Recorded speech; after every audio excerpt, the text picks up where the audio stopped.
السلام علیکم ورحمۃ اللہ تعالیٰ وبرکاتہ۔ پیارے دوستوں، اللہ کے کرم سے آپ خیریت سے ہوں گے۔ بسم اللہ الرحمن الرحیم۔ اللہ کے ولی نے حضرت موسیٰ علیہ السلام کو کیوں بد دعا دی؟ پیارے اسلامی بھائیوں، حضرت موسیٰ علیہ السلام کے زمانے میں بلعام بن باعورہ اپنے وقت کا بہت بڑا عابد و جاہد تھا، اور وہ اس میں عجم جانتا تھا۔ وہ اپنی جگہ بیٹھ کر عرصے عجم کو بھی دیکھ لیا کرتا تھا۔ اس کی دعائیں قبول ہو جایا کرتی تھیں۔ اس کے ہزاروں چاہنے والے تھے۔ حضرت موسیٰ علیہ السلام جب جبارین قوم سے جہاد کرنے کے لیے اپنی قوم بنی اسرائیل کے جوانوں کی فوج لے کر روانہ ہوئے تو بلعام بن باعورہ کے قوم کے لوگ اس کے پاس آئے اور بولے، ہم پر حضرت موسیٰ علیہ السلام ایک بہت بڑی فوج لے کر حملہ کرنے والے ہیں۔ وہ ہمیں ہماری زمینوں سے نکالنے کے لیے یا حملہ کرنے والے ہیں۔ وہ ہماری زمینوں پر اپنی قوم کو بسانا چاہتے ہیں۔ اس لیے آپ ان کے لیے ایسی بد دعا کریں کہ وہ ہار کر واپس چلے جائیں، اور آپ کی دعا ضرور قبول ہوگی۔ یہ سن کر بلعام بن باعورہ کانپ اٹھا اور بولا، تمہارا برا ہو، اللہ کی پناہ۔ سنو اے لوگوں، حضرت موسیٰ علیہ السلام تو اللہ کے رسول ہیں۔ ان کی فوج میں مومنوں و فرشتے بھی شامل ہیں۔ میں ان کے لیے کیسے بد دعا کر سکتا ہوں؟ لیکن اس کی قوم کے لوگ نہیں مانے، بلکہ رو رو کر اپنی پریشانی ظاہر کرتے ہوئے بد دعا کے لیے مجبور کرنا شروع کر دیا۔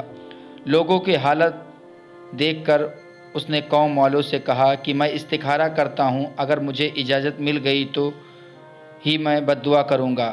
بلعام بن باعورہ نے اجازت لی، لیکن اسے بد دعا کی اجازت نہیں ملی، تو اس نے بد دعا کے لیے صاف منع کر دیا اور کہا کہ اگر میں بد دعا کروں گا تو میری دنیا اور آخرت دونوں تباہ ہو جائے گی۔ پیارے اسلامی بھائیوں، قوم والوں نے جب اس کا انکار سن لیا تو اسے رجھانے منانے کے لیے ایک دوسری چال چلی، اور ان لوگوں نے اچھے اچھے اور بھاری بھرکم قیمتی تحفے اس کے لیے تیار کرا کر پیش کر دیے، جسے دیکھ کر بلعام بن باعورہ کا دل پسیج گیا۔ تحفے کی لالچ میں وہ مال کے جال میں پھنس گیا اور وہ بد دعا کرنے کے لیے نکل پڑا۔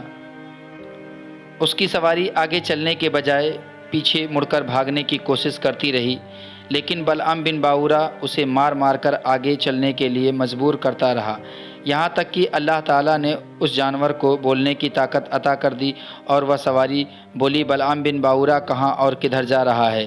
دیکھ، میرے آگے فرشتے جو میرا راستہ روکتے ہیں اور میرا منہ موڑ کر مجھے پیچھے دھکیل رہے ہیں۔ تیرا برا ہوگا، کیا تو اللہ کے نبی اور مومنوں کی جماعت پر بد دعا کرے گا؟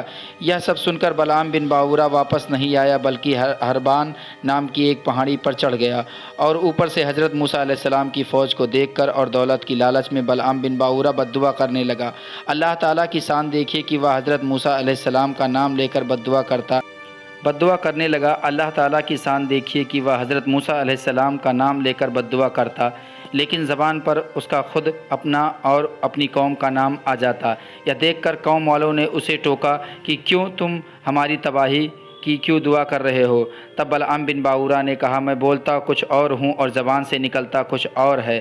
اچانک اس پر اللہ تعالیٰ کا عذاب نازل ہوا اور اس کی زبان لٹک کر سینے تک آ گئی، اور وہ رو رو کر اپنی قوم سے کہنے لگا، ہائے افسوس، میری دنیا اور آخرت دونوں تباہ ہو گئی، میرا ایمان بھی جاتا رہا، اب میری کوئی دعا قبول نہیں ہو سکتی، اور وہ کتے کی موت مرا۔ پیارے دوستو، آپ نے دیکھا کہ ایک عابد و جاہد جس کی ہر دعا قبول ہو جایا کرتی تھی، لیکن مال و دولت کی لالچ کے چکر میں پھنس کر اپنے وقت کے نبی حضرت موسیٰ علیہ السلام کے لیے بد دعا کرنے کے لیے نکل پڑا، اور اللہ تعالیٰ کی طرف سے اسے سمجھانے کے لیے بہت ساری چیزیں اس کے ساتھ ہوئیں، یہاں تک کہ اس کی سواری پیچھے مڑنے لگی، یہاں تک کہ وہ سواری بول اٹھی، پھر بھی وہ نہ مانا، یہاں تک کہ اس کی زبان لٹک کر اس کے سینے تک آ گئی، اور لالچ میں نبی حضرت موسیٰ علیہ السلام کے لیے بد دعا کرنے چل پڑا، تو اس کی آخرت اور دنیا دونوں تباہ ہو گئی، اور وہ کتوں کی طرح مرا۔ دوستوں، مال و دولت کی ہوس انسان کو تباہ کر دیتی ہے۔ آج بھی نہ جانے کتنے لوگ، یہاں تک کہ بڑے بڑے امیر فاضل بھی دولت و عورت کے چکر میں اپنی دنیا و آخرت تباہ کر بیٹھے ہیں۔ اللہ تعالی ہمیں اپنی نعمتوں کا شکریہ ادا کرنے کی توفیق عطا فرمائے، اور ہمیں غلط کام کرنے سے بچنے کی توفیق عطا فرمائے۔ دوستوں، یہ سچے واقعات آپ کو اچھے لگے ہوں تو ویڈیو کو لائک کریں، دوستوں کو شیئر کریں، اور چینل کو ابھی تک سبسکرائب نہیں کیا ہے تو چینل کو سبسکرائب کریں۔ ملیں گے اگلے ویڈیو میں، تب تک کے لیے خدا حافظ۔